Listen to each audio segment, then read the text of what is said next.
बोर्डवर काय रे फोटो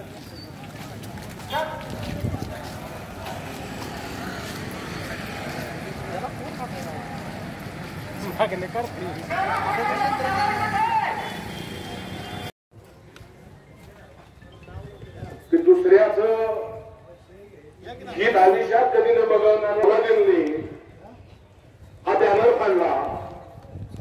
अरे लाज वाटायला पाहिजे होती. जे बॅनर तुम्ही फाडले त्याच्यावर गणपतीचा फोटो होता. त्या बॅनरवर शाहू फुले आंबेडकरांचे फोटो होते. हा महाराष्ट्र कुठे घेऊन चाललोय आपण? लाज वाटायला पाहिजे की आपण छत्रपती शिवाजी महाराजांच्या या राज्यामधली नागरिक आहोत आणि तुम्ही बॅनर फाडणार आणि आदरणीय देशमुख साहेब प्रशासन फक्त नुसतं बघण्याची भूमिका घेणार. ही सगळ्यात मोठं दुर्दैव आहे. पोलीस प्रशासनाची नैतिक जबाबदारी होती की जर बॅनर कोणी फाडला तर त्या संबंधित लोकांच्यावर गुन्हा दाखल करायचा आणि कोणाच्या सांगण्याने फाडला तपासात निष्पन्न करून तुम्ही त्याला स्वारूपी करायचा. तुम्ही आज जे वागताय ना हे अत्यंत चुकीचं आहे. आम्ही वाईट काय बोलणार ना, आमची संस्कृती नाही. कारण हा जिल्हा स्वर्गीय यशवंतराव चव्हाण साहेबांच्या विचाराचा जिल्हा आहे. पण तुम्ही आमचा किती अंत पाहणार आहे? पोलीस प्रशासनाला विनंती आहे, आमच्यातला एखादा कार्यकर्ता तुम्ही जर पोलीस जरी दिसला तर तुम्हाला दादाशिवाय आम्ही कधी न बोलणारे लोक आहोत.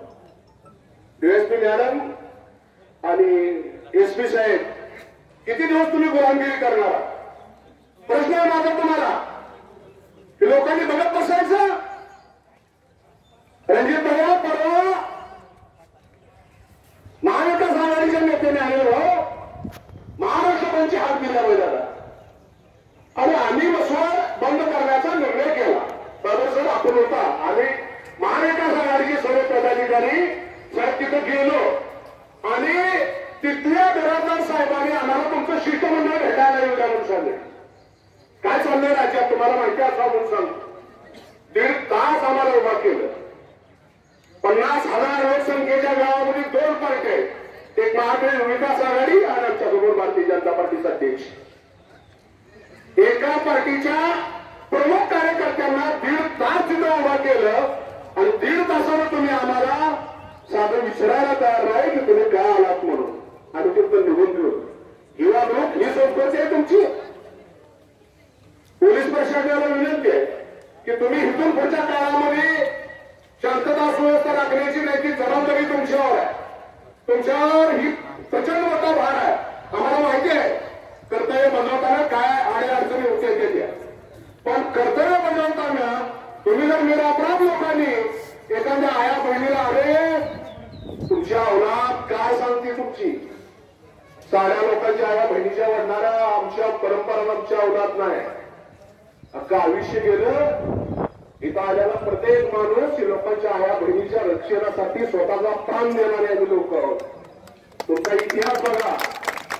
या तालुक्याचा ज्या वेळेला इतिहास लिहिला जाईल देशमुख साहेब त्यावेळेला अभिमानाने लोक लिहितील की या तालुक्यामध्ये प्रभाकर देशमुख साहेबांचा व्यक्ती होता आणि त्याच्याबरोबरची जी मावळे होते रणजित भैयाच्या बरोबर होते अनिलभाऊ देसाई अभयदादा जगताप त्या सगळ्या लोकांच्या बरोबर जे मावळे होते ते कुठल्या आया बहिणीचं वस्त्र हरण करण्यासाठी नव्हते तर लोकांच्या आया बहिणीला साड्या नेसवणारे होते.